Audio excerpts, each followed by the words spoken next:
नमस्कार दोस्तों, स्वागत है हमारे YouTube चैनल एसटीडी खिले में। तो दोस्तों आज की इस वीडियो में हम लोग आप लोग के लिए लाए हैं जनरल स्कूल वालों का कक्षा 7 का विषय विज्ञान, जो आप लोग का 8 तारीख को होने वाला है, यानी कि कल उसका आंसर की लेकर आ गए हैं। 8 दिसंबर को होने वाला है monthly real test, class 7 subject science का आंसर की लेकर आ गए हैं। तो चलिए आज की इस वीडियो को शुरू कर लेते हैं। शुरू करने से पहले मैं आप लोग कुछ दिखाना चाहता हूँ, ठीक है दोस्तों। जो आप लोगों का पिछला हुआ था मंथली रियल टेस्ट का एग्ज़ाम 4 नवंबर और 3 नवंबर को, तो उसका जो क्वेश्चन पेपर था दोस्तों, वो हमारा जो व्हाट्सअप चैनल है उसमें डाल दिया गया था। इसी तरह जो आप लोग का 8 दिसंबर और 9 दिसंबर को एग्ज़ाम होगा, उसका भी एग्ज़ाम का क्वेश्चन पेपर इसमें डाला जाएगा, ठीक है। तो याद से दोस्तों हमारे जो व्हाट्सअप चैनल है उसको फॉलो कर लीजिएगा। इसका लिंक मिल जाएगा इस वीडियो के डिस्क्रिप्शन में। तो एकदम से जाके आप लोग फॉलो करके और क्वेश्चन को डाउन करके आराम से पढ़ लीजिए, ठीक है ना। बस मैं आप लोग को इतना ही बताना चाहता हूँ। तो चलिए वीडियो को कंटिन्यू करते हैं, ठीक है।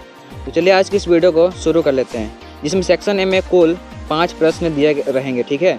तो पहला प्रश्न आप लोग का बोलता है दोस्तों, प्रकाश कैसे गमन करता है। ऑप्शन नंबर ए है सरल रेखा में, ऑप्शन नंबर बी है वक्र रेखा में, ऑप्शन नंबर सी है ए और बी दोनों, या इनमें से कोई नहीं। तो दोस्तों प्रकाश कैसे गमन करता है, वो भी सरल रेखा में गमन करता है, ठीक है। सेकेंड नंबर क्वेश्चन देख लेते हैं। सेकेंड नंबर बोलता है आप लोग का, अवतल लेंस द्वारा बना प्रतिबिंब हमेशा वस्तु से डैश होता है। हमेशा वस्तु से क्या होता है दोस्तों, छोटा होता है, ठीक है। तो इसको आप लोग याद कर लीजिएगा, वेरी इंपॉर्टेंट रहने वाला है। और सेम एक भी बाहर नहीं आएगा, मतलब कि इस क्वेश्चन से एक भी बाहर नहीं आएगा कल आप लोग का, ठीक है ना। चलिए क्वेश्चन नंबर 3 की ओर चलते हैं। क्वेश्चन नंबर 3 आप लोग का बोलता है, दंत चिकित्सक यानी कि दांत का डॉक्टर खलिस्तान का उपयोग करता है। अवतल दर्पण, उत्तल दर्पण, अवतल लेंस, या इनमें से कोई नहीं।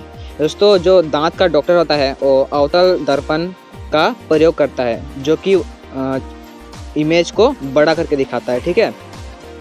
चलिए क्वेश्चन नंबर 4 की ओर चलते हैं, ठीक है। आप लोग का क्वेश्चन नंबर 4 बोलता है दोस्तों, प्रिज्म सूर्य के प्रकाश को कितने रंगों में विभक्त करता है।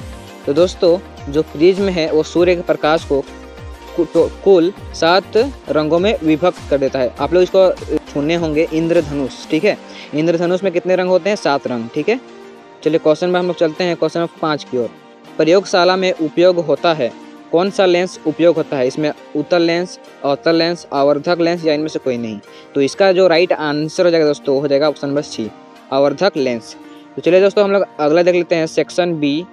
सेक्शन बी में कुल 2 प्रश्न रहेंगे, 2 अंक के, ठीक है। तो हम लोग पहले इसका प्रश्न देखेंगे, फिर इसका उत्तर भी देखेंगे, ठीक है ना। तो 6 नंबर आप लोग का बोलता है, कौन सूर्य के प्रकाश को 7 रंगों में विभक्त करता है। 7वां नंबर है दोस्तों, आभासी प्रतिबिंब कैसे कहते हैं। आभासी प्रतिबिंब किसे कहते हैं। सेक्शन सी में एक प्रश्न रहेगा, एक प्रश्न 3 अंक का रहेगा, ठीक है। इसका हम लोग क्वेश्चन देखेंगे, फिर इसका आंसर हम लोग आराम से देखेंगे, ठीक है ना। तो 8वां नंबर आप लोग का बोलता है, जब श्वेत प्रकाश प्रिज्म से होकर गुजरता है तो क्या होता है। और 9 नंबर है, समतल दर्पण द्वारा बना प्रतिबिंब की क्या विशेषताएं हैं। और 10 नंबर बोलता है आपका, वास्तविक तथा आभासी प्रतिबिंब में क्या अंतर है, ठीक है। तो चलिए हम लोग इस सबका हम लोग आंसर देख लेते हैं, चलिए, ठीक है। दोस्तों हम लोग सबसे पहले क्वेश्चन नंबर 6 का आंसर देख लेते हैं। इसमें बोला था, कौन सूर्य के प्रकाश को 7 रंगों में विभक्त करता है। उसका आंसर हो जाएगा प्रिज्म।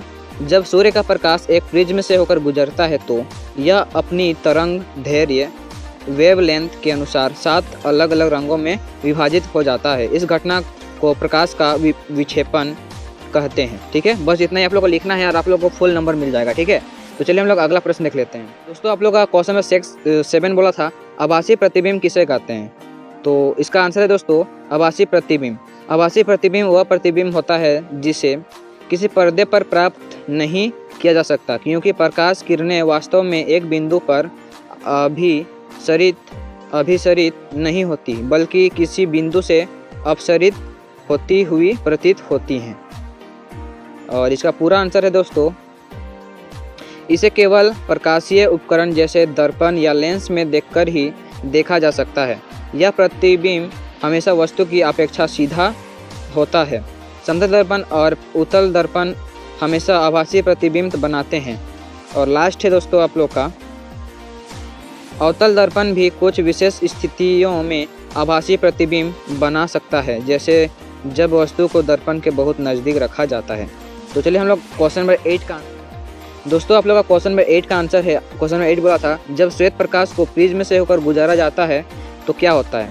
उत्तर दोस्तों, प्रकाश का विक्षेपण होता है। ठीक है, जब श्वेत प्रकाश को प्रिज्म से होकर गुजरता है तो वह अपने 7 घटक रंगों जैसे बैंगनी, जामुनी, नीला, हरा, पीला, नारंगी और लाल में विभाजित हो जाता है।